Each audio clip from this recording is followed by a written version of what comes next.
Bonjour, je suis Julien Gobert de l'association Naturabella.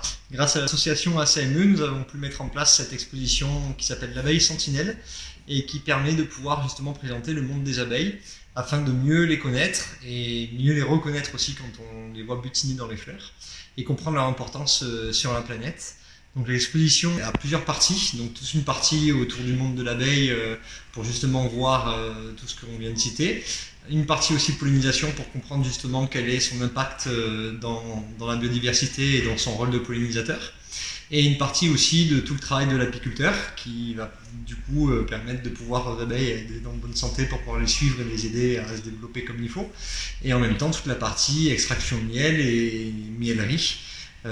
Voilà, sur l'exposition il y a aussi du matériel un petit peu de l'apiculteur, ainsi que des ruches d'antan, donc des manières d'apiculture d'avant, et des nouvelles ruches de maintenant, ce qui permet de voir l'évolution aussi apicole au niveau du matériel.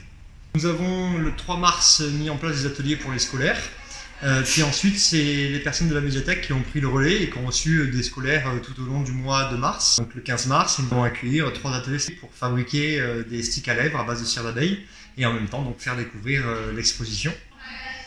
Ensuite, donc, les abeilles sont très importantes dans la biodiversité car elles sont les pollinisateurs principaux.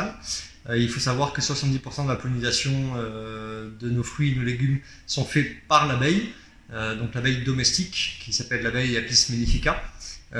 Donc c'est vraiment un facteur important dans toute la chaîne alimentaire et aussi dans toute la chaîne de la biodiversité puisque du coup, aujourd'hui elle est menacée par beaucoup de choses, des pesticides, insecticides, le frelon asiatique, et puis tout simplement par les humains aussi.